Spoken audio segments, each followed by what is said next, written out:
Coach West. Today we're going to learn how to make Mexican lasagna in the microwave. So first we always have to wash our hands, so as soon as I do that, I'll be right back with you. Alright, so you can make your Mexican lasagna in the microwavable bowl or a paper plate.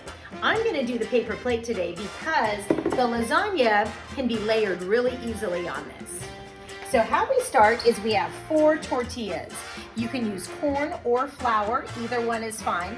We are going to make layers using refried beans, any other kind of beans you might have, pinto, black beans, kidney beans, any meat. This is some leftover taco meat from last night, and some shredded cheddar cheese, and this is actually like a little cheese blend, whatever we had in the fridge, that's what I'm trying to use. And then at the very end, we will top that with the lettuce and tomatoes, some fresh ingredients. So we'll go ahead and get started.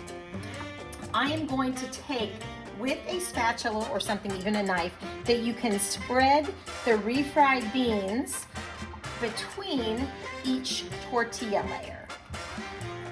Sprinkle with a little bit of cheese, and if you have some beans to put in, you can do that now. Now each layer will be with refried beans.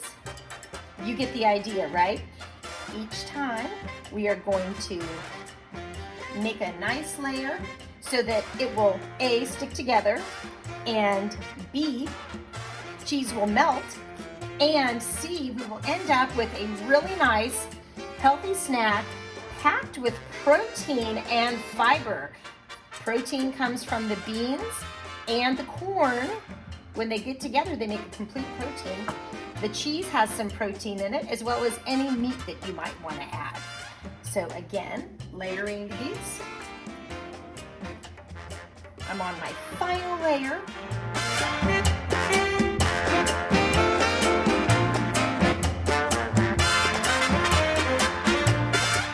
Take my paper plate, put it in the microwave for 1 minute, and we'll see you in 1 minute. All right, using my pot holder, I'm gonna take this out of the microwave. Now I used a paper plate. I actually used 2 paper plates just to make it a little bit more sturdy for picking up, because after 4 layers, it's actually a little heavy. So this is my favorite part. All of the rest of the leftover ingredients, including the refried beans. If you love refried beans, you can go ahead, put that on right now with any remaining taco meat that you might have, or any other meat that you've got, and sprinkle some cheese. Now I'm gonna pop this back in the microwave for 15 seconds, and then I'll get right back to you. All right, so the reason I put it in for 15 seconds is I wanted to make sure that the top of the Mexican lasagna had a little bit of extra cheese that could be melted on. But I didn't want it to be too hot, because when you put cold vegetables on hot cheese, sometimes the vegetables start to wilt. So what I'm gonna do next is put a little bit of salsa on top. I love salsa. This salsa is cold.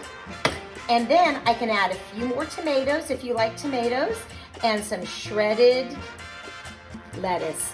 There we have it, our Mexican lasagna.